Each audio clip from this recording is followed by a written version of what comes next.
বৈশাখের আকাশ রং বদলায় ক্ষণে ক্ষণে, এই রোদ তো এই বৃষ্টি।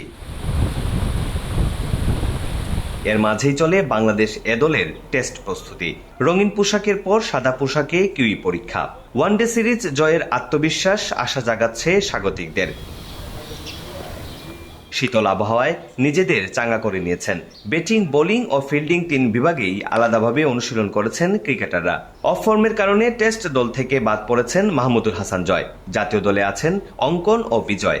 স্পিনার নাসুম, পেসার ইবাদত, খালেদরা পরীক্ষা নিয়েছেন ব্যাটারদের।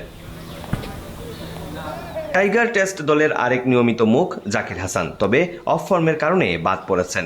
এ দলের এই সিরিজ তার জন্য বড় পরীক্ষা, আবারও টাইগার স্কোয়াডে ফেরার। তিনি অবশ্য সিরিজটা নিচ্ছেন স্বাভাবিকভাবেই। কোনো প্লেয়ারই আমার কাছে মনে হয় না সে চায় যে সে ড্রপ থাকতে বা ম্যাচ না খেলতে। প্লেয়ার্সদের আপস অ্যান্ড ডাউন থাকবে, অফ ফর্ম অন ফর্ম যাবে, but at the same time as a player হিসাবে আমিও চেষ্টা করছি কীভাবে আরও ভালো পারফর্ম করা যায়। আমি পিছনেরটা না চিন্তা করে সামনের ম্যাচটা কিভাবে ভালো খেলা যায় ওইটা নিয়েই চিন্তা করার চেষ্টা করছি। পারফর্ম করলে আবার সব ঠিক হয়ে যাবে।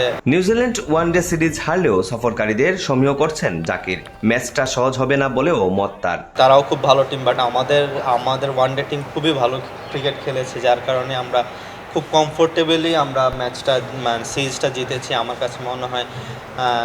তো লুকিং ফরওয়ার্ড যে কালকের ম্যাচটা ক্যাপ্টেনও বলে দিছে যে আমরা এখানে শিক্ষার থেকে ম্যাচ জেতার হ্যাবিটটা করতে এসেছি, তো আমরা এখান থেকে ম্যাচ জেতার হ্যাবিটটাও করতে চাই।